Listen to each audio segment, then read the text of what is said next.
Et coucou. Ah.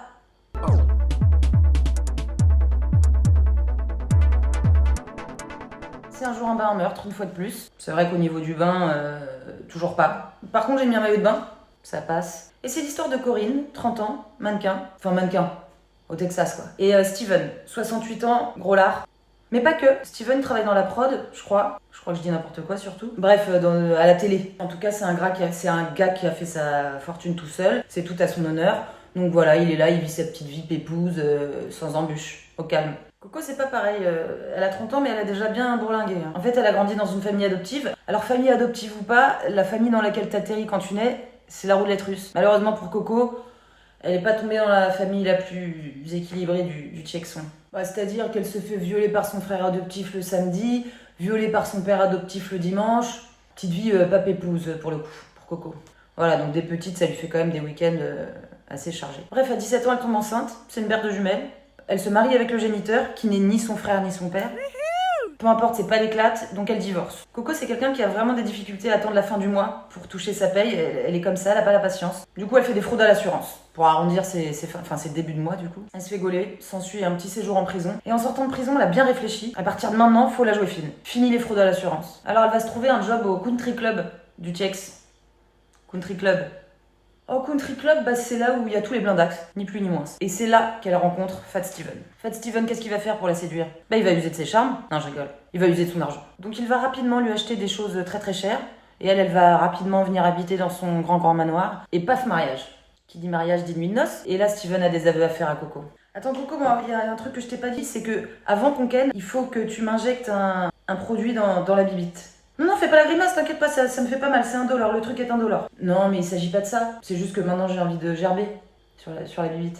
Fair enough. Ah ça casse l'ambiance. Mais ça casse l'ambiance pour toutes les autres fois. Ken up. Jamais. Alors flashback, Fat Steven, le jour du mariage, il a fait signer un papier à Coco, comme quoi, qu'en cas de divorce, elle toucherait que 500 000. Enfin, elle toucherait 500 000. Il a sécurisé la pupute, la Coco. Puis un beau jour, il la prend entre quatre yeux. Écoute ma Coco, je crois que ce mariage, c'était pas l'idée du siècle. On a peut-être mis la charrue avant les bœufs. Viens, on arrête. Je te donne tes 500 000 et on se quitte bons amis. Non? Parce qu'on est bien d'accord que dans ce genre de couple, personne n'est dupe.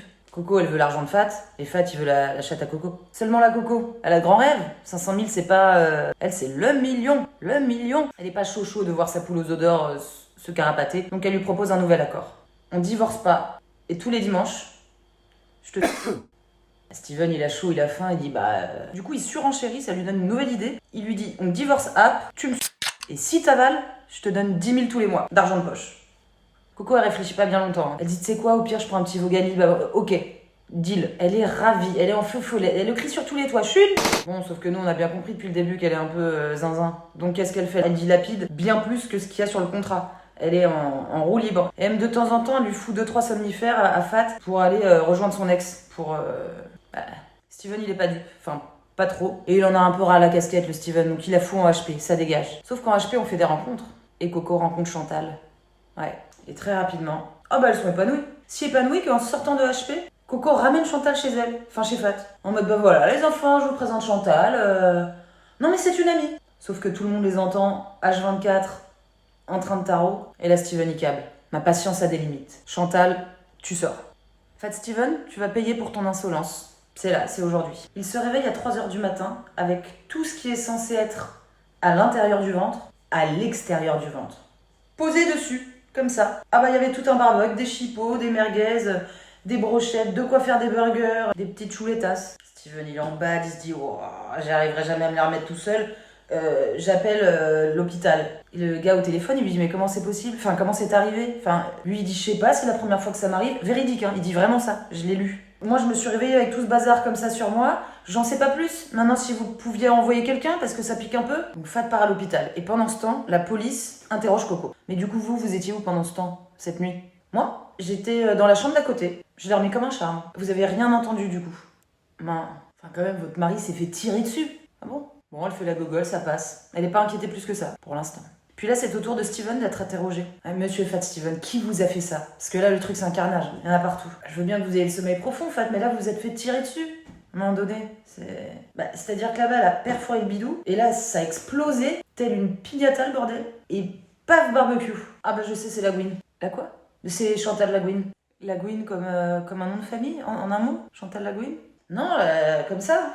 Mais enfin, en fait. Bah, ça rajoute quoi. Non, ça rajoute pas. J'en rajoute des caisses, mais c'est quand même à peu près ce qu'il a dit. Hein. Bon, après avoir interrogé les gens un peu à gauche, à droite, tous les témoignages concordent. C'est elle, c'est Talchamp. Il y a tout un tas de preuves, c'est elle. Alors Corinne, elle assiste à tout ça un peu de loin, elle est hyper stress. Elle se dit, oh putain, ils sont pas encore venus me faire chier, moi. Elle sait que c'est qu'une question de temps, quoi. Elle sait qu'elle a l'épée de dame caca, du coup, au-dessus de la tête. Du coup, pour canaliser son stress, elle dépense tout ce qu'elle peut. Tant qu'il en est encore temps, quoi. Tant que l'autre gros lard est en rémission, elle y va, quoi. Elle s'en donne à cœur joie. En rémission, c'est le moins qu'on puisse dire, quoi. 4 mois après, il sort de l'hôpital. Frais comme un gardon. Enfin, frais comme un gardon. Et la coco, là, avec la goutte. Ah, coucou chérie, t'es rentrée? Ben, ça fait plaisir, franchement. Tu vas voir, je vais bien m'occuper de toi. Bon, 3 jours après, il meurt. Alors là, les keufs, ils sont pas complètement teubés. Enfin, en tout cas, pas ceux-là. Ils captent, mais ils ont aucune preuve. Ils ont rien contre la coco. Donc quand t'as pas de preuve, qu'est-ce que tu fais? Et il te faut des aveux. C'est pas Coco qui va avouer quoi que ce soit, donc ils vont voir Chantal, qui est quand même derrière les barreaux, là, depuis un petit moment en attente du procès. Donc ils veulent un petit peu lui tirer les verres du nez. Sauf que Chantal, elle veut pas Poucave. Coco, c'est sa go, wesh, elle l'aime. Jusqu'au jour où elle crame que sa meuf, elle a un mec.